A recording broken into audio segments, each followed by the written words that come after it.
माता तुलसी की कथा। द्वादशी के दिन सुने माता तुलसी की कथा। नमस्कार भाइयों बहनों, जय मां गायत्री। आप सभी का मेरे YouTube चैनल शुभकर माही अष्टो में स्वागत है। आज के इस वीडियो में सुनते हैं माता तुलसी की कथा।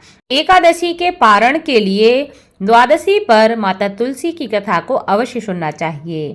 कार्तिक मास के शुक्ल पक्ष की एकादशी तिथि पर भगवान विष्णु का विवाह माता तुलसी के साथ किया जाता है। द्वादशी तिथि पर भी तुलसी का विवाह कई लोग करते हैं। तुलसी भगवान विष्णु को अति प्रिय है। तुलसी के बिना भगवान विष्णु कभी भी भोग को स्वीकार नहीं करते। तुलसी पूर्व जन्म में एक लड़की थी जिसका नाम वृंदा था। इस लड़की का जन्म राक्षस कुल में हुआ था। राक्षस कुल में जन्म लेने के बाद भी वह बचपन से ही भगवान विष्णु की भक्त थी और उनकी हमेशा आराधना साधना करती रहती थी। जब वह बड़ी हुई तो उसका विवाह राक्षस कुल में ही एक दानव राजा जलंधर के साथ संपन्न हो गया। राक्षस जलंधर समुद्र से उत्पन्न हुआ था। वृंदा बड़ी ही पतिव्रता स्त्री थी, सदा अपने पति की सेवा किया करती थी। एक बार देवताओं और दानवों में युद्ध हुआ।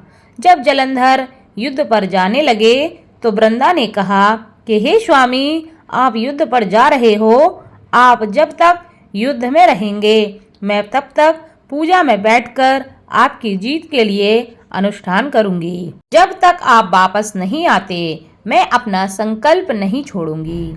जलंधर तो युद्ध में चला गया और वृंदा व्रत का संकल्प लेकर पूजा में बैठ गई।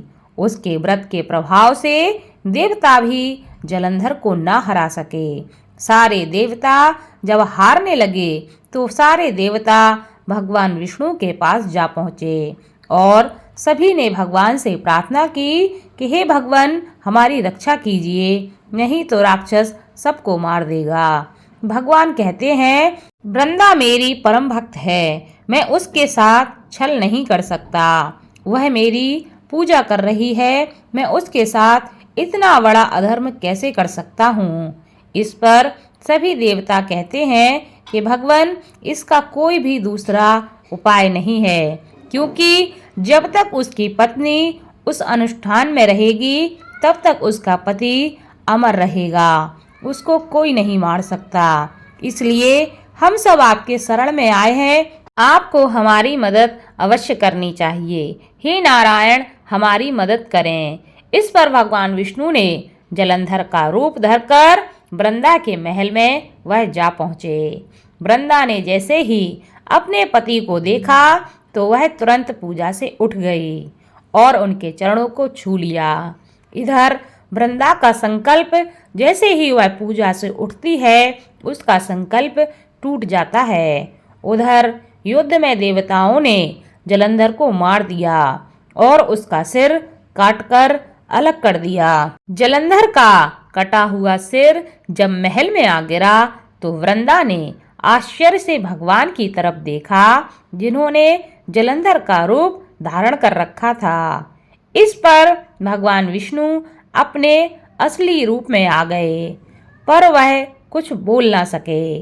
वृंदा ने कुपित होकर भगवान को श्राप दे दिया कि वे पत्थर के हो जाएं, जिसके चलते भगवान तुरंत ही पत्थर के हो गए।